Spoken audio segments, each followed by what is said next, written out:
அல்லேலூயா. கடந்த வருஷத்தில் டிசம்பர் மாதத்திலிருந்து நான் அதிகமாக உங்களிடத்திலே சொல்லக்கூடியதான ஒரு வார்த்தை, இழந்ததை மீண்டுமாக திரும்ப போகுவீர்கள். அல்லேலூயா. இந்த 2025 உள்ள வாக்கு தத்துவம் அதுதான், உங்களை பியூலாவாக மாற்றுகிறேன். அப்புறம் என்ன, எப்சிபாவாகவும் பியூலாவாகவும் மாற்றுகிறேன். அல்லேலூயா. எப்சிபானா என்ன அர்த்தம்? பேர் மாத்திரம் வச்சுக்குவாங்க தன்னுடைய பெண் குழந்தைக்கு, எப்சிபா பியூலா அப்படின்ட்டு. அல்லேலூயா. பரிசுத்த பண்ணப்பட்ட ஒரு காரியம் உங்களுடைய வாழ்க்கையிலே கிடைக்கும். அல்லேலூயா. பியூலா என்று சொல்லப்படுவது நீங்கள் சிறந்த முறையிலே மனம் முடிப்பதற்காக ஆயத்தப்படுத்தப்பட்ட ஒரு பிள்ளையாக இருக்கிறீர்கள். அல்லேலூயா. அதான் பியூலா என்று சொல்லப்படுகிறது. என்ன மனம் முடித்தல, நான் என்ன மனம் முடிக்கணும், ஆல்ரெடி மனம் முடிச்சாச்சே அப்படின்னு நீங்கள் நினைக்கலாம். இன்னும் மனம் முடித்த பிள்ளைகள் இருக்கிறார்கள். அல்லேலூயா. மனம் முடிக்கிறது அப்படின்னா என்ன? மனம் முடிப்பதற்காக காத்து கொண்டிருக்கிறது அப்படின்னா, சபை மணவாட்டி. யார் மணவாளன்?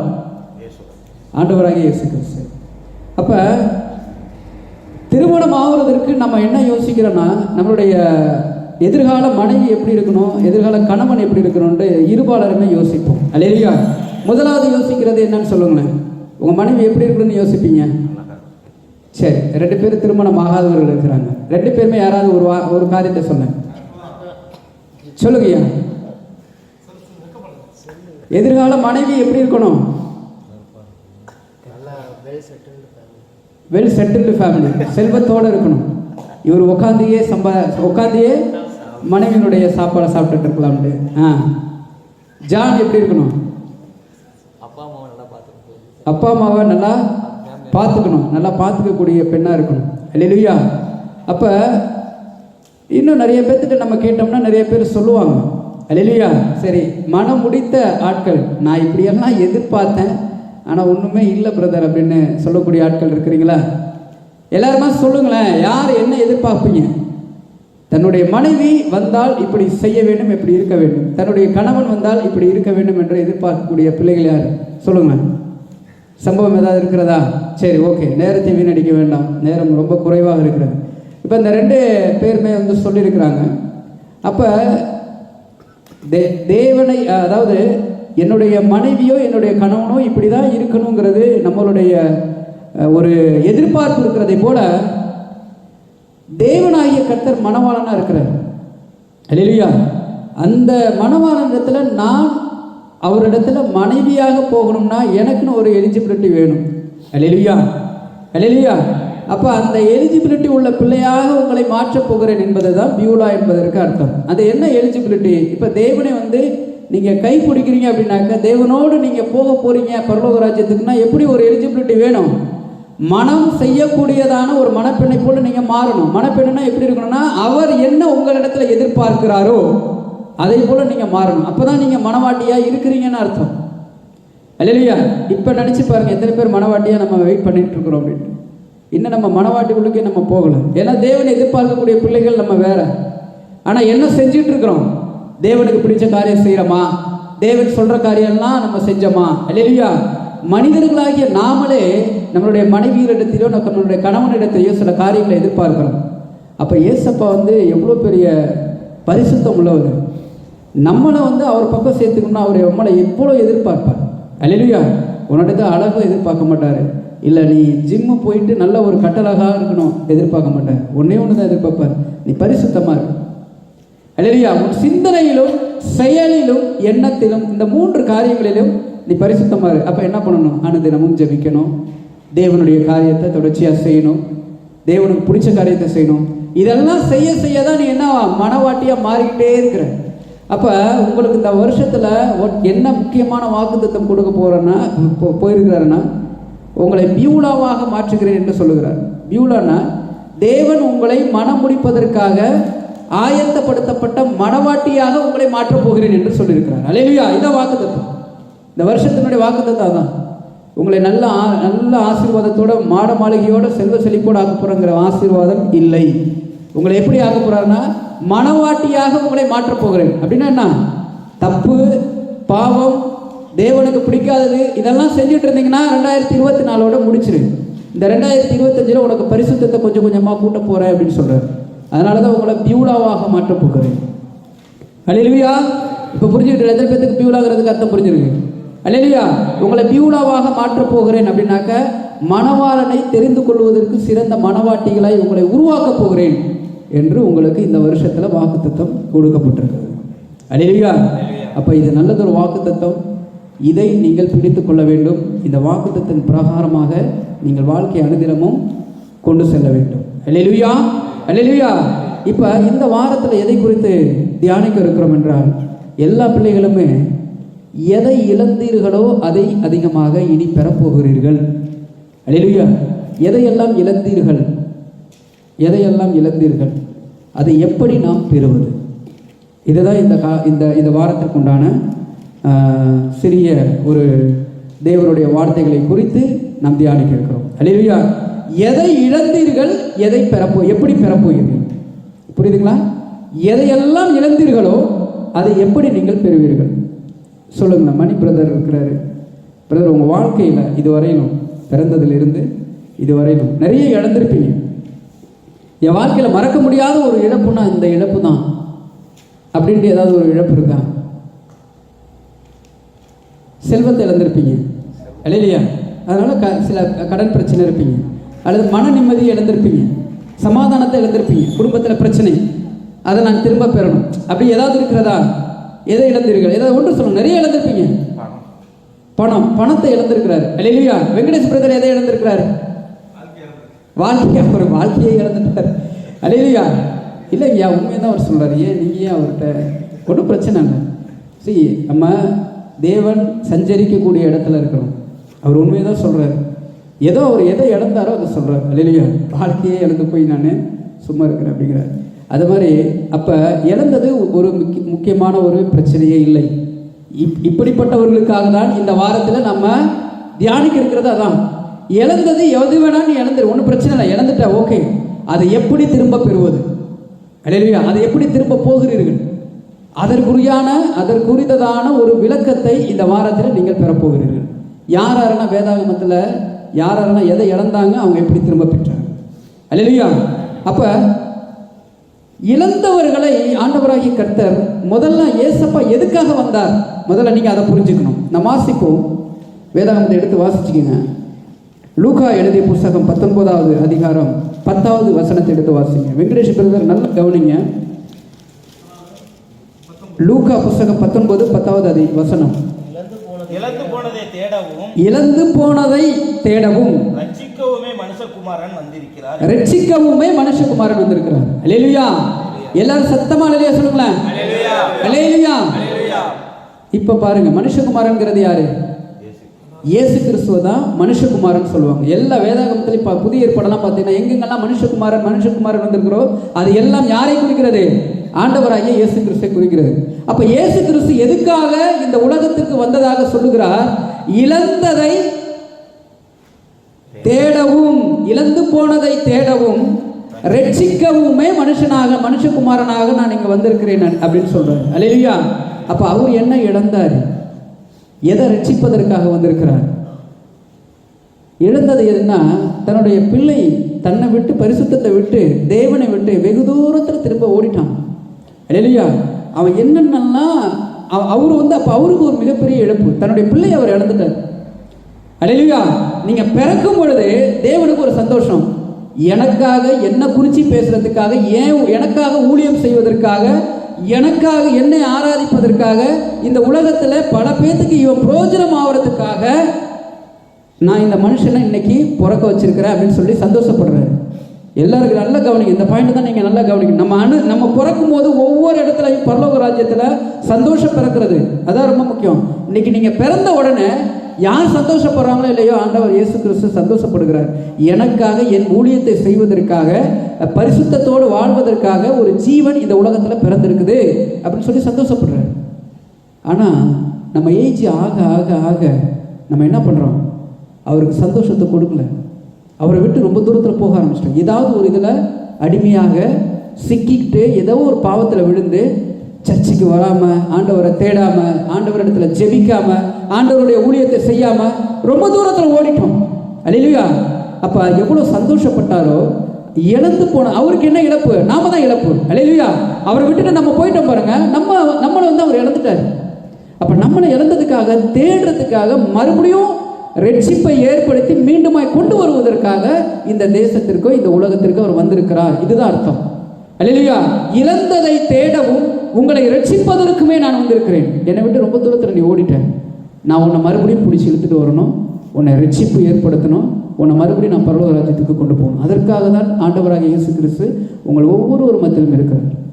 இல்லையே, எந்த அளவுக்கு அவர் வந்து இழந்ததை தேடுறாரு தெரியுங்களா? நல்ல கவனிங்க.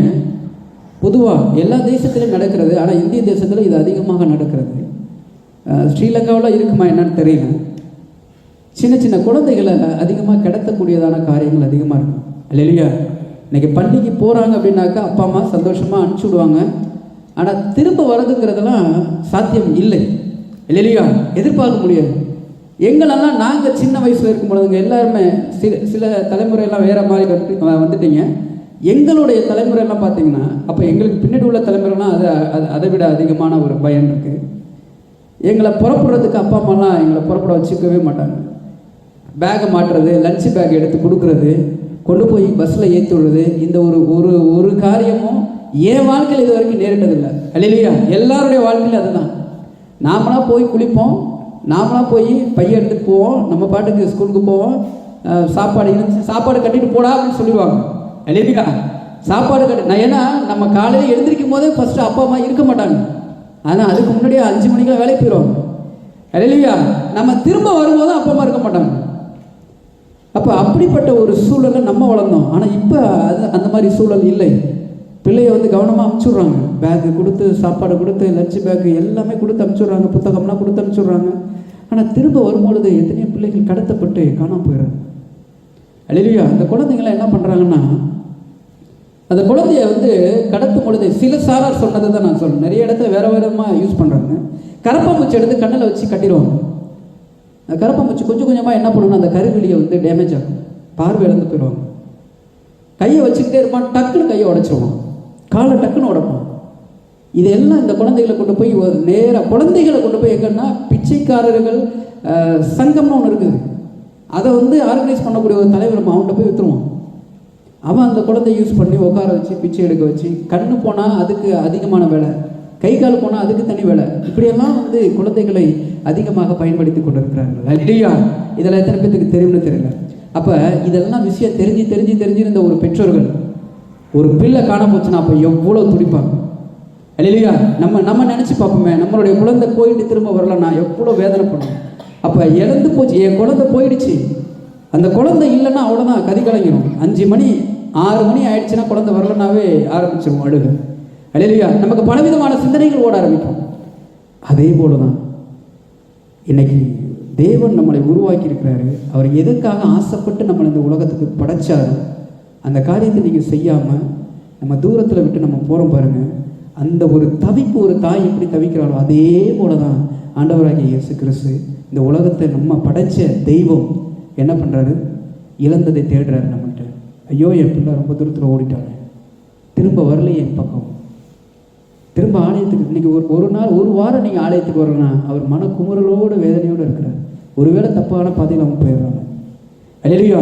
இதைத்தான் ஆண்டவராகிய கர்த்தர், நீ இழந்து போனதை நான் தேடவும் தான் உங்களை கண்டுபிடிச்சி மீண்டுமாய் ரட்சிப்பை ஏற்படுத்தி உங்களை மறுபடியும் பரிசுத்தத்தை ஏற்படுத்துறதுக்காக நான் வந்தேன் அப்படிங்கிறார்.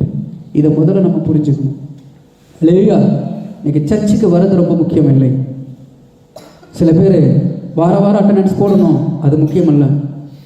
எல்லாருக்கும் முன்னாடி நம்ம நல்லவங்க மாதிரி நடிச்சுக்கணும். ஏன்னா எல்லாருமே ஒரு வகை நடிப்பாளிகளாக தான் நம்ம வந்து கொண்டிருக்கிறோம். ஆனால் எல்லாருடைய இருதயத்துக்குள்ளே ஒரு மிருகம் தூங்கி கொண்டிருக்கிறது. இல்லையா? அதை எழுப்பிடாமல் நம்ம தான் பார்த்துக்கணும். அந்த மிருகம் வந்து என்னென்னா கெட்டதை தான் செய்ய தோணும், அந்த மிருகம் தப்பானதை சிந்திக்க தோணுது, அந்த மிருகம் தவறானதெல்லாம் செய்ய தோணுது. அதை எழுப்பி விடாமல் தயவு செய்து 2025 அதை எழுப்பி விட்டுறாதீங்க. இல்லையா? அப்படிலாம் இருந்துச்சு அப்படின்னா அதெல்லாம் தூக்கி புதைச்சிருவோம். பரிசுத்தத்தை கெடுக்கக்கூடிய எந்த காரியமாக இருந்தாலும் அதை புதைத்து பரிசுத்தத்தோடு நம்ம வளர பார்ப்போம். ஏன்னா நமக்கு தேவன் கொடுத்திருக்கக்கூடிய வாக்குத்தத்தம் அதான். சிந்தனையிலையும் பார்வையிலையும் செயலிலையும் எது பரிசுத்தம் என்று தெரிகிறதோ அந்த காரியத்தை மாத்திரம் தான் நம்ம செய்யணும்னு சொல்லி ஒரு உறுதியை ஏற்படுத்தும். இல்லையா? இதை நான் அன்றைய இரவில் நான் சொல்ல முடியல. ஏன்னா எல்லாரும் தூக்க கலக்கம், எப்போ முடிச்சுட்டு போவோம், நைட் ப்ரேயரு எல்லாம் ஒரு விதமான சோர்வோடு இருந்துட்டு இருந்தோம். அதனால தான் ஒரு சிறந்த ஒரு விளக்கத்தை உங்களிடத்துல சொல்ல முடியவில்லை. இந்த வருஷத்தில் உண்டான எல்லாருக்கும் உண்டான வாக்குத்தத்தம் தான், உங்களை பரிசுத்தமான பியூலாவை போல உங்களை மாற்றப் போகிறேன் என்று சொல்லியிருக்கிறார். அதுக்கு நாம் இன்றையிலிருந்து நம்ம தயாராகும். அந்த இழந்து போனதை தான் தேடுறதுக்கு தான் ஆண்டவராகி கர்த்தர் வந்திருக்கிறாருன்னு சொன்னார் பாருங்க. அதை பூர்த்தி பண்ணுறதுக்காக நம்ம ஓட ஆரம்பிக்கணும். அல்லேலூயா, அல்லேலூயா. அப்போ சில இழந்து போனவர்களை மாத்திரம் வேதாகமத்தில் தெளிவாக நம்ம வாசிக்கலாம். இன்னும் ஒரு 1/4 மணி நேரம் இருக்கு, நாம் எடுத்து வாசிப்போம். நியாயாதிபதி புஸ்தகம் 16வது அதிகாரம் 28வது வசனத்தை எடுத்து வாசிப்போம். நியாயாதிபதி புஸ்தகம் 16:28வது வசனத்தை நாம் எடுத்து வாசிப்போம்.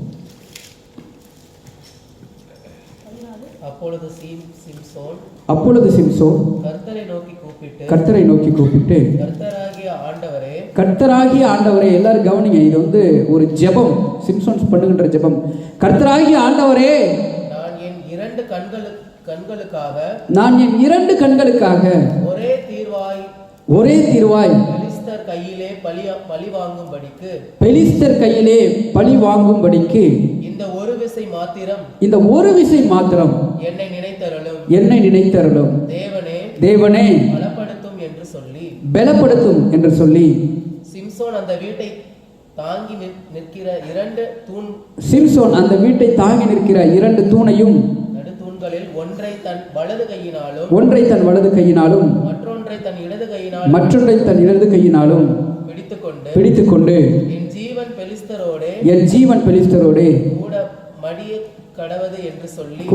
கடவது என்று சொல்லி பலமாய் சாய்க்க அந்த வீடு அதிலிருந்து பிரபுக்களின் மீதும் எல்லா ஜனங்களின் மீதும் விழுந்தது. அல்லேலூயா, அல்லேலூயா. இப்போ சிம்சோன் என்ன இழந்தான், அவன் எப்படி மீண்டுமா அதை பெற்றுக்கொண்டான்? நல்ல கவனிங்க.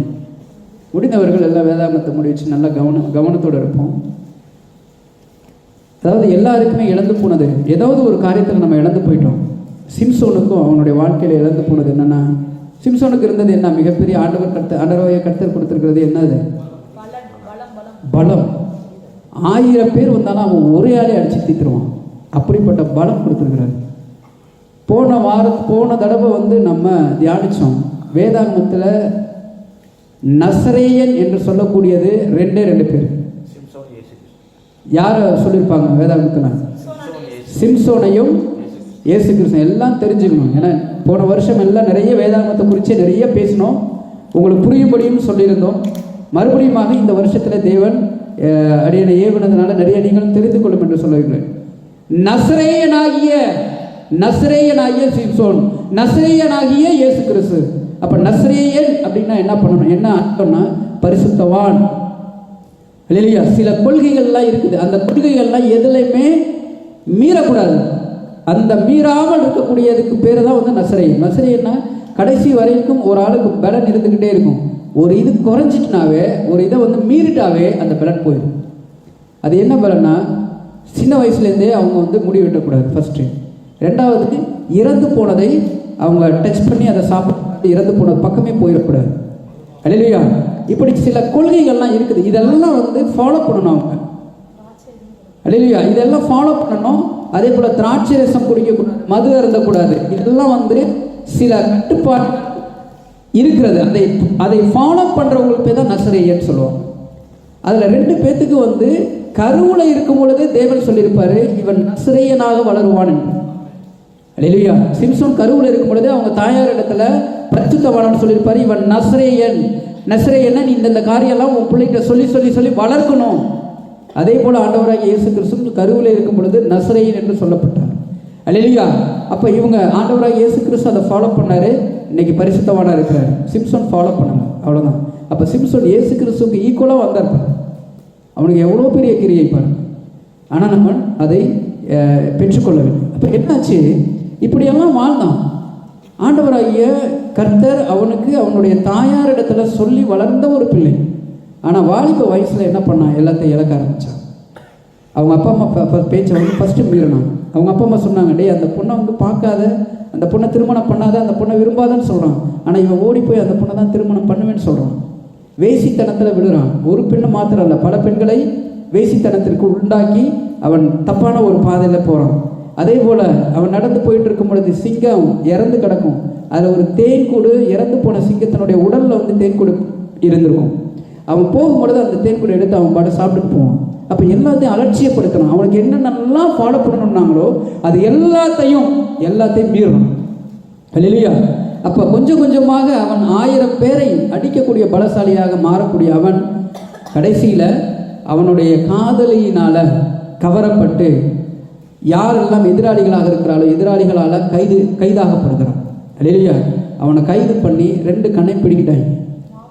அவனுடைய தலைமுடியை ஃபுல்லாக மொட்டை அடித்ததுனால அவன்கிட்ட இருக்கக்கூடிய பேலன் போயிடுச்சு. 2 கையில் இப்போ விளக்கு போட்டு கட்ட வச்சுருக்காங்க 2 தூணில். நல்லா கவனிச்சுங்க, இது ஒரு மிகப்பெரிய ஒரு அலங்காரம். இந்த 2 அலங்காரமே ஒரு பில்டிங்கு, இந்த 2 பில்டிங்குமே 2 தூண்கள் மாத்திரத்தில் மட்டும் நிற்கப்பட்டிருக்குன்னு வச்சுக்கோங்க. ஒரு இமேஜின் பண்ணிக்கோங்க. அந்த தூண் இடிஞ்சிச்சுன்னா டோட்டலாக எல்லாமே விழுந்துடும். அப்போ அந்த பெலிஸ்டர்கள் எல்லாரும் இவ்வளோ பெரிய ஒரு கிரவுண்டில், அவன் பெரிய கிரவுண்டு உள்ளுக்கு இருக்கிறாங்க, எல்லாரும் உட்காந்துருக்குறாங்க. ஏன்னா இவனுக்கு தண்டனை கொடுக்க போகிறாங்க சிம்சோனுக்கு. சிம்சோனு தான் எல்லாத்துக்கும் எதிராளி. இவனுக்கு தண்டனையை அதை பார்க்கறதுக்காக அத்தனை பேர் கூடியிருக்கிறாங்க. அப்போ கடைசியாக அவன் சொல்கிறான், ஆண்டவரே நான் பார்வை அடையணும், ஏதோ நான் தவறு செய்துட்டேன். அவன் பண்ணுகின்ற ஜெபத்தை மறுபடியும் வாசிங்க. இப்போ வாசிங்க எடுத்து. அப்பொழுது சிம்சோன் கர்த்தரை நோக்கிட்டு கூப்பிட்டு அவன் ஜெபிக்கிறான் பாருங்க. கர்த்தராகிய ஆண்டவரே, நான் என் 2 கண்களுக்காக ஒரே தீர்வை பெலிஸ்தர் கையிலே பழிவாங்கும்படிக்கு இந்த ஒரு விசை மாத்திரம் என்னை நினைத்தருளும். அல்லேலூயா, அல்லேலூயா. அப்ப அவன் டோட்டலாகவே உணர்ந்துட்டான், தான் செஞ்ச பாவத்தை டோட்டலாகவே உணர்ந்துட்டான். இனிமே நான் செய்யக்கூடாதுன்னு, இனிமே நான் உணர்ந்துட்டேன், என்னை மன்னிச்சிருங்க, இந்த ஒரே ஒரு விஷயம் மாத்திரம், நான் இழந்து போன பலனை எனக்கு கொடுங்கன்னு சொல்லி கண்ணீரோடு அந்த இடத்துல ஜெபிக்கிறான். ஒரு 2 செகண்ட் மாத்திரம் ஜெபிக்கிறான். ஜெபித்து ரொம்ப ஃபோர்ஸாக கட்டுன அந்த சங்கிலியோடு இழுக்கிறான். அந்த 2 தூண்களும் சாய்கிறது, அவனும் சாகிறான். அந்த பில்டிங்கில் உள்ள அத்தனை எதிராளிகளாகிய பெலிஸ்டியர்களும் சாகப்படுகிறார்கள். அது யாருன்னா அத்தாரிட்டி போஸ்டிங்கில் இருக்கிறாங்களோ, பெரிய பெரிய தலைவர்கள், படை வீரர்கள் எல்லாருமே, யாரெல்லாம் அந்த பில்டிங்குள்ளே இருந்தாங்களோ எல்லாருமாக இறக்கிறார்கள். அல்லேலூயா. அப்போ இழந்து போன பலனை அவன் எப்படி பெற்றான்? தன்னுடைய ஜெபத்தினால பெற்றான். அல்லேலூயா. அவன் உணர்ந்துட்டான், இருதய தளவில் அவன் உண்மையாக உணர்ந்துட்டான். எல்லாத்தையும் உணர்ந்து ஆண்டவர் இடத்துல ஜெபிக்க ஆரம்பித்தான். ஆண்டவரே, நான் உண்மையிலே ரொம்ப தப்பு பண்ணிட்டேன், உங்களுடைய தவறுகள் எல்லாம், உங்களோட நீங்கள் என்னென்னலாம் என்ன சொன்னீங்களோ அதெல்லாம் நான் மீறிட்டேன். இப்போ நான் உணர்றேன், ஒரே ஒரு விஷயம் மாத்திரம் எனக்கு மன்னிப்பு கொடுத்து எனக்கு மறுபடியும் ஒரு சான்ஸ் கொடுங்க அப்படின்னு கெஞ்சிறான். இல்லையா? மறுபடியும் ஒரே ஒரு சான்ஸ் கொடுங்க. எனக்கு நீங்கள் என்ன பொறுப்பு கொடுத்தீங்களோ அந்த பொறுப்பை நான் சாகும் பொழுதாவது இவங்களை எல்லாத்தையும் நான் சாகடிச்சுட்டு நான் இறந்து போயிடுறேன். அல்லேலூயா. அவர் அந்த உடனே அந்த ஜெபத்தை தேவன் கேட்டார். அவனுக்கு மீண்டுமாக அந்த பலன் கிடைக்க பெற்றது. அவன் ஃபோர்ஸாக இழுத்தான் அந்த பில்டிங்கை, அந்த ஒரு பில்டிங்கை இழுக்கக்கூடிய ஃபோர்ஸ் அவனுக்கு அந்த பலன் இருந்தது. மீண்டுமா அந்த பலன் தேவன் கொடுத்தார், அதை அவன் செய்தான். அல்லேலூயா. இப்போ நீங்கள் கொஞ்சம் ஞாபகம் வைத்து கொள்ள வேண்டும். நீங்கள் எதெல்லாம் நிறைய பேர் இழந்திருப்பீங்க. அந்த இழந்தது ஒருவேளை நம்மளுடைய அலட்சியத்தினால கண்டிப்பாக இருக்கும், நம்மளுடைய அஜாக்கிரதையினால தான் இருக்கும், அல்லது தேவனுடைய பேச்சை மீறினதுனால இருக்கும். இது 3 தான் இருக்கும், வேறு எங்கேயுமே எதுவுமே போகாது. அஜாக்கிரதை இருக்கும், ஒன்று அலட்சியம், இன்னொன்று தேவனுடைய பேச்சை மீறி நடந்திருப்பீங்க. அதனால தான் கண்டிப்பாக எதுலையாவது நீங்கள் இழந்திருப்பீங்க உங்களுடைய வாழ்க்கையில். இல்லையா? தேவன், நான் பாவம் செஞ்சேன் அதனால் எனக்கு நிம்மதி போச்சு, நான் பாவம் செஞ்சேன் நான் இழந்துட்டேன், இப்படி எல்லாமே சொல்லலாம். ஆனால் எல்லாத்துக்கும் ஒரு பதில் இருக்கிறது. அது என்னென்ன? ஆண்டவராகி இயேசு கிறிஸ்து இடத்துல ஒரே ஒரு சான்ஸ் மட்டும் கொடுங்கப்பா, நான் இழந்து போனதை நான் மறுபடியும் பெறணும், எனக்கு அதுக்கு ஒரு சான்ஸ் கொடுங்க அப்படின்னு சொல்லி நீங்கள் மீண்டும் ஆண்டவராகி இயேசு கிறிஸ்துவை நீங்கள் ஏற்றுக்கொண்டு அவருடைய கையை பிடிச்சிக்கணும். அல்லேலூயா, அல்லேலூயா. இதுதான் வேணும். உணர்ந்துடணும், டோட்டலாக உணர்ந்துருங்க. இனி தவறு செய்திருந்தாலும் இனி உன்னோட இருதயத்தில் என்னென்னா இன்னமும் சான்ஸ் இருக்குது, நமக்கு இன்னமும் சான்ஸ் இருக்குது. நீங்கள் நினைக்கலாம், நான் ரொம்ப தூரம் நான் போயிட்டேன், நான் பாதிக்கு போயிட்டேன், பாதி தூரத்தில், இனிமேல் நான் திரும்புறது முக்கியமாக பாசிபிளாக இல்லையா எனக்கு தெரியாது, நான் எப்படி மறுபடியும் இல்லை. சிம்சோனெல்லாம் முழுக்க போயிட்டான். அங்கே முழுக்க போய், அதாவது ஒரு பக்கம் மேட்டு பகுதியிலேருந்து கடலை தாண்டி இன்னொரு மேடை தொடரக்கூடிய அளவுக்கு பாதி கடலில் போயிட்டு இனிமேல் திரும்ப வர முடியாது, முக்கால்வாசி கடல் போயிட்டு இனிமேல் நான் பரிசுத்தமான வாழ்க்கையில் நான் வர முடியாது, இல்லை அப்படி நினைக்க வேணாம். சிம்சோன் வந்து பக்கம்தான், இன்னும் பாவத்தில் விழுறதுக்கு ரொம்ப சீக்கிரத்தில் போயிட்டான். ஆனால் அவன் செபித்ததுனால மீண்டுமாய் அந்த மேட்டுக்கு கொண்டு வந்துட்டார் இயேசு. இல்லையா? மீண்டுமாய் கர்த்தர் கொண்டு வந்துட்டார். அதே போல தான் நம்மளுடைய வாழ்க்கையில் தனிப்பட்ட இடத்துல அமைதியாக பொறுமையோடு நீங்கள் ஜெபிங்க, ஆண்டவரிடத்தில் ஒப்பு கொடுங்க. மனப்பூர்வமாக எஸ், நான் வந்து உங்களுக்கு எகெயின்ஸ்டாக நான் பாவம் செஞ்சிட்டப்பா, இந்த பாவத்திலிருந்து நான் மீண்டும் வரணும், என்னை பரிசுத்தமாக்குங்க, நான் இழந்து போனதை நான் திரும்ப பெறணும், மீண்டும் கட்டி ஓட ஆரம்பிங்க, மீண்டும் அதற்கு முயற்சி செய்யும். இன்றைக்கி பிரதர் சொல்கிறாரு, நான் கடனாளியாக மாறிட்டேன் பிரதர், இது இன்னும் ஏதோ ஒரு விதத்தில் என்னுடைய சொத்தை நான் இழந்துட்டேன். இல்லையா? நான் சொத்தை இழந்துட்டேன். சொத்தை இழந்த உடனே உங்கள் இருதயத்தில் இருக்கக்கூடிய தைரியத்தை மட்டும் விட்டுறக்கூடாது. இல்லையா? நமக்கு ஒன்றே ஒன்று மாத்திரம் நீங்கள் ஆண்டவர்கிட்ட கேட்கணும். ஆண்டவரே, நான் இழந்தது என்னுடைய சொத்துக்களாக இருக்கலாம், ஆனால் அந்த சொத்தை நான் மீண்டும் திரும்ப பெறுவதற்கு என்ன எனக்கு தேவை? இந்த சரீரத்துக்குள்ளே இந்த எல்லா உறுப்புகளும் சரியாக இயங்கும்படி சில வருஷங்கள் மட்டும் என்னை கொண்டு போயிருங்க. அதான் கொடுத்துடக்கூடிய ஆசீர்வாதம். இல்லையா? அது கிடைச்சிட்டாவே நீங்கள் மறுபடியும் கொஞ்சம் கொஞ்சமாக வாழ்க்கையில் முன்னேறி கண்டிப்பாக உங்களுடைய இழந்ததை நீங்கள் கண்டிப்பாக பெறுவீர்கள். இந்த வருஷத்தில் உங்களுக்கு தேவனாகிய கர்த்தர் கொடுத்திருக்கக்கூடிய வாக்குத்தத்தம் தான். அதனால் இழந்ததை எதெல்லாம் இங்கே இருக்கிறவங்க எல்லாருமே சில இடத்துல சிலதை இழந்திருப்போம். இழந்ததுனால தான் இந்த தேசத்துக்கு வந்திருக்கிறோம். அல்லேலூயா. சில பேர் யாருமே வந்து நான் ஒரு டூரிஸ்ட் மாதிரி எல்லாத்தையும் ரசித்து பார்க்குறதுக்காக வந்து யாருமே சொல்ல முடியாது. ஏதோ ஒரு காரியத்துக்காக நம்ம வந்திருக்கிறோம். ஏதோ ஒரு நம்மளுடைய அப்பா அம்மா இழந்ததோ அது நம்ம தலையில் வந்திருக்கும், அதுக்காக வந்திருப்போம். அல்லேலூயா. அல்லது நீங்கள் இழந்ததை நீங்கள் மறுபடியும் பெறதுக்காக வந்திருப்போம், அதுக்காக தான் வந்திருக்கிறோம். அப்போ நீங்கள் ஆண்டவரிடத்தில் கேட்கணும், ஆண்டவரே, நான் உண்மையிலே இழந்ததாகவே இருக்கட்டும், அதை நான் திரும்ப பெறணும், அதற்கு என்ன பரிசுத்தம் உள்ள பிள்ளையாக மாற்றுங்க. நான் உங்களை இனிமேல் பிடிச்சிக்கிறேன், நான் இனிமேல் வெளியில் போக மாட்டேன், உங்களை விட்டு ரொம்ப தூரம் இனிமேல் போக மாட்டேன் அப்படின்னு நீங்கள் சொல்லி பாருங்கள். ஏன்னா ஏசப்பா வந்து ஆல்ரெடி ஆவலாக இருக்கிறாரு, உன்னை மறுபடியும் இழந்து போன உன்னை மறுபடியும் திரும்ப பெறதுக்கு ஆவலாக இருக்கிறாரு. அவர்கிட்ட போய் அப்பா நான் திருந்துட்டேன், என்னை நீங்கள் ஏற்றுக்கங்கன்னு சொல்லிட்டு அவர் எவ்வளோ பெரிய சந்தோஷப்படுவார். அல்லேலூயா. அப்படிப்பட்ட சந்தோஷத்தை இன்றைய நாளில் நீங்கள் கொடுக்க வேண்டும். அல்லேலூயா. அதே போல் இயேசு அவருடைய வாழ்க்கை பார்த்தீங்கன்னா அவருடைய வாழ்க்கையிலே அதுதான் இருந்தது. பிதாக்களின் பட்டியலில் முதலிடத்தில் அவன் வரணும், முற்பிதாக்கள் பட்டியலெல்லாம் அவன் பேரெல்லாம் வரணும், ஆனால் வரலை.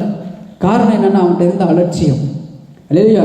அவனுக்கு ஆசீர்வாதத்தை தேவனாகிய கர்த்தர் கொடுத்தாரு. ஏன்னா நீ தானே தலைச்ச பிள்ளைக்கு என்னதான் பாகத்தை பிரித்தாலும் முதல்ல பிரியாரிட்டி யாருக்கு போகணும்னா அவனுக்கு தான் போகும்.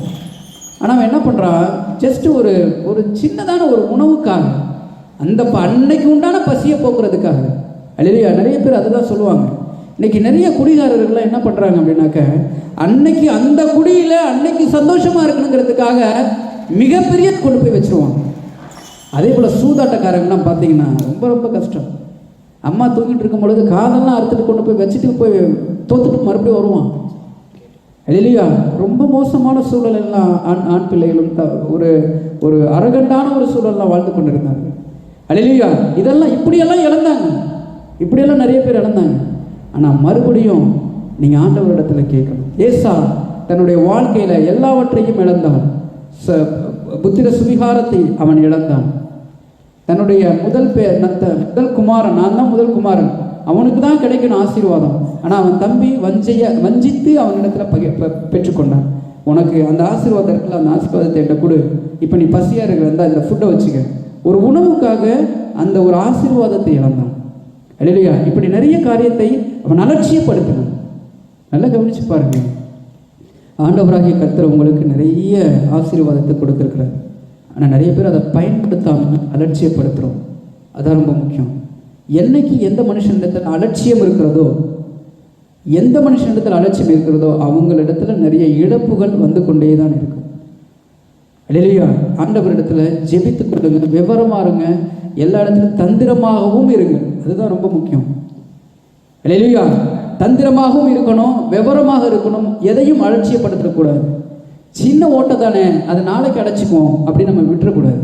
அல்லேலூயா. நீ தூங்கி மறுநாள் காலையில் எழுதுறதுக்குள்ள அந்த சிறிய ஓட்டையானது மிகப்பெரிய விரிசலாக போயிடும். அதுக்கப்புறம் நம்ம அடைக்கவே முடியாது.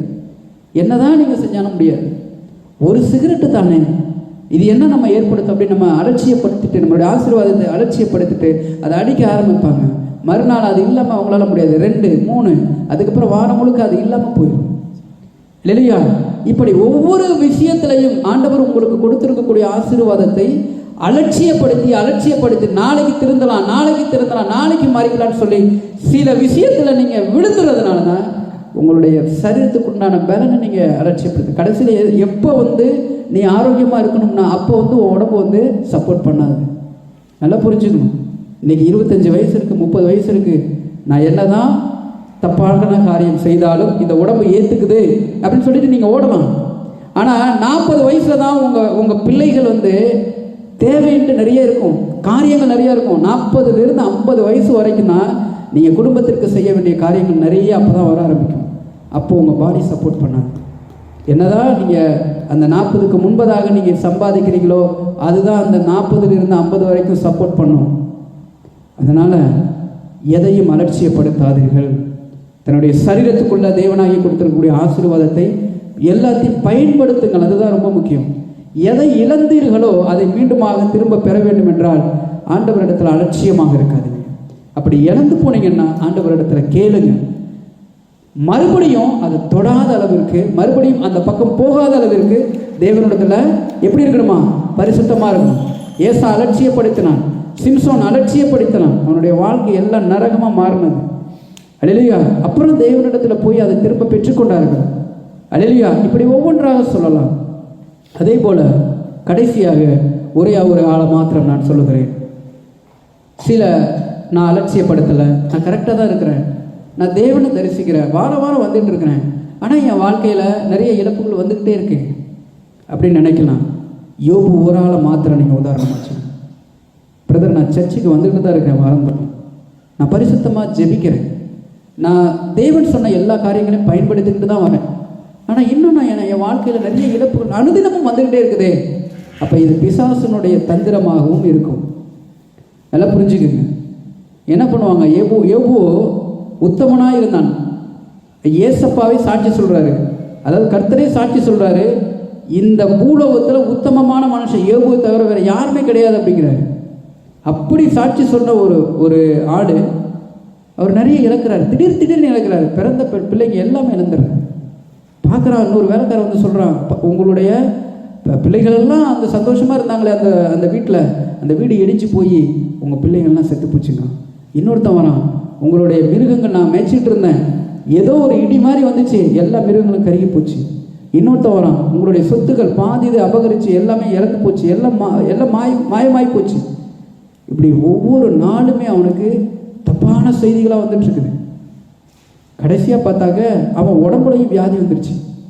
அல்லேலூயா. இப்படி நிறைய பேத்துக்கு திடீர் என்று சம்பந்தமில்லாத சோதனைகள் வந்து கொண்டே இருக்கும். இதெல்லாம் பிசாசு தந்திரமா நம்மளை சோதனைப்படுத்துவதற்காக ஏற்படுத்துவான். இப்படியெல்லாம் இழப்பு நம்மளுடைய வாழ்க்கையில் இருக்கும். ஆனால் யோபு என்ன பண்ணார்? கடைசி வரையிலும் என்ன பண்ணார்? ஆண்டவரிடத்தில் ஜெபிச்சுக்கிட்டே இருந்தார். எதை குறித்து அவன் கலங்கலை. அவனுடைய மனைவி கலங்குறாங்க. அவருடைய மனைவி, சரி இருக்கக்கூடிய சொத்தையாவது நம்ம காப்பாற்றலாமே, அப்போ நீ எப்படியாவது தேவனை தூஷித்து தேவனை தப்பாக பேசிட்டு நீ ஜீவனை விட்டுரு அப்படின்ட்டு மனைவி சொல்கிறாங்க. ஏன்னா இருக்கக்கூடிய சொத்தையாவது நம்ம காப்பாற்றிக்கலாம், நீயாவது செத்துப்போ, இருக்கக்கூடிய சொத்தையாவது நான் பார்த்துக்கணும் அப்படின்னு சொல்லி அவங்க மனைவி கூட சொல்கிறாங்க. ஆனால் யார் பேச்சு அவன் கேட்கல. கடைசி வரைக்கும் தேவனை துதித்து கொண்டே இருந்தான். உங்களுடைய வாழ்க்கையில் பிசாசானவன் நிறைய இழப்புகளை வேணும்னே திடீர் என்று கொண்டு வருவான், சோதனை கொண்டு வருவான். இல்லையா? திடீர்னு வேலை போச்சுன்னு சொல்லி வேதனையோட வீட்டுக்கு வரத்துக்குள்ள ஊர்லேருந்து ஒரு கால் வரும், தப்பான செய்திகள் வரும். அதை போகிறதுக்குள்ளே நம்ம வெளியில் போகிறதுக்குள்ளே இன்னொரு செய்திகள் வரும். இப்படியெல்லாம் நிறைய இழப்பாகவே வந்து கொண்டே இருக்குன்னா ஏதோ ஒரு இடத்துல தேவன் உங்களை ரெட்டிப்பான மடங்கு உங்களுக்கு தரப்போகிறாங்க. கரங்களை தட்டி தேவனை சோதரிப்போமா? நீங்கள் உங்கள் இருதயத்தில் நீங்கள் இப்படி தான் நினச்சிக்கணும். என் வாழ்க்கையில் தொடர்ச்சியாக சோதனை வந்துக்கிட்டே இருக்குன்னா நீங்கள் சந்தோஷத்தான் படணும். ஏன்னா தேவன் கண்டிப்பா இறுதியில நமக்கு மிகப்பெரிய ஒரு இரட்டந்தனையான ஆசீர்வாதத்தை தரப்போறார். கண்டிப்பாக இது தேவன் செய்யக்கூடிய காரியம் தான் சொல்லி நீங்க இன்னும் உத்தமத்தில் நினைச்சிருக்கணும். அதுதான் ரொம்ப முக்கியம். இன்னும் உத்தமத்தில் நினைச்சிருக்கணும். நீங்க உடனே கால் பண்ணி, நான் வாரம் போயிட்டு இருந்த அந்த கடவுளுக்கு கண்ணே இல்லை பத்தியா, ஒரு நன்றியே இல்லை பத்தியா, நான் எல்லாத்துக்கும் தான தர்மம் பண்ணிட்டு இருக்கேன், நன்றியே இல்லை பத்தி அப்படின்னு மனசுல அளவில் கூட நீங்க நினைச்சிட்டீங்கன்னா அது பிசாசு ஜெயிச்சிருவான். நீ தோத்து போயிடுவார். உனக்காக சபதம் போட்ட ஆண்டவரும் தோத்து போயிடுவார். அல்லேலூயா. அதனால வாழ்க்கையில இழக்கிறது சகஜம். ஆனால் அதை திரும்ப பெறுவதற்கு தேவன் சரீரத்துக்குள்ள எல்லா உறுப்புகளும் இயங்கும்படி அதை வச்சிருக்கிறாருன்னா அதுதான் மிகப்பெரிய ஸ்லாக்கியம், பாக்கியம். அதை வைத்துக்கொண்டு நீங்கள் தொடர்ச்சியாக ஓட ஆரம்பிங்க. பரிசுத்தத்தை தேடுங்க, ரொம்ப முக்கியம். ஜெபத்தில் ஆண்டவரிடத்தில் கேட்டுக்கொண்டே இருங்க. கண்டிப்பாக உங்கள் வாழ்க்கையில் நாம் இழந்ததை பெற முடியும். சிம்சோன் அப்படி தான் பெற்றான். அல்லேலூயா. யோபு அப்படி தான் பெற்றார். நிறைய பேர் சொல்லலாம் தாவீது அப்படி தான் பெற்றார். தாவீது நிறைய காரியத்தை இழந்தார். ஆனால் மனஸ்தாபப்பட்டு நொறுங்குண்ட இதயத்தை எனக்கு தாரும் ஆண்டவர் என்று சொல்லி தான் அவனுடைய ஜெபமானது நொறுங்குண்ட ஜெபமாக இருக்கும். அல்லேலூயா. கிறிஸ்தவ பிள்ளைகள் எல்லாமே புரிஞ்சுக்கணும். ஏன் தாவீதுக்கு மட்டும் தேவன் அது ஆரம்பத்தில் அவர் அடித்தார், ஆனால் கடைசி வரைக்கும் அவருடைய வாழ்க்கையில் ராஜ்யத்தை எடுக்கவே இல்லை. அவன் என்னதான் மிகப்பெரிய தவறு செஞ்சானோ அவரை மன்னிச்சு விட்டார் தேவன். நிறைய பேர்த்த மன்னிக்கல தேவன். பழைய ஏற்பாடெல்லாம் பார்த்தீங்கன்னா தப்பு பண்ணிட்டாவே அவனுடைய அரசாட்சி அப்படியே கவிழ்த்துருவார். அதனால் அந்த 1 ராஜாக்கள் 2 ராஜாக்கள் புத்தகத்தெல்லாம் நீங்கள் படிச்சுட்டு வந்தீங்கன்னா நிறைய ராஜாக்கள் வந்துக்கிட்டே இருக்கிறாங்க. ஏன்னா மன்னிக்கவே மாட்டார் தேவன். அவர் மன்னிக்காத ஒரு தேவனா அப்போ இருந்தார். அதே வம்சத்தில் தான் வந்துட்டு இருந்தான் தாவீது. ஆனால் தாவீதை மன்னிக்கிறார். ஏன்னா அவன் நறுங்குண்ட இருதயத்தோடு ஜெபித்தான் அப்படின்னு வேதாகமத்தில் சொல்லப்பட்டிருக்கிறது. அல்லேலூயா. நொறுங்குண்ட இதயத்தோடு அப்படியே இதயத்தோட அதாவது அவன் என்ன பண்ணுறான்னா அவனுடைய ஜெபம் அப்படி இருந்துச்சு. உணர்ந்துடுறான், டோட்டலாகவே உணர்ந்துடுறான். நம்ம உணர்ந்து மன்னிப்பு கேட்போம் பாருங்க. அந்த மாதிரி மன்னிப்பு கேட்டு ஆண்டவரிடத்துல மன்னிப்பு பெற்றுக்கொண்டோம். அல்லேலூயா. நம்ம எல்லோரும் ஜெபம் நேர்முழங்கால் படிக்கிட்டு கண்களை மூடி நம்ம ஜெபி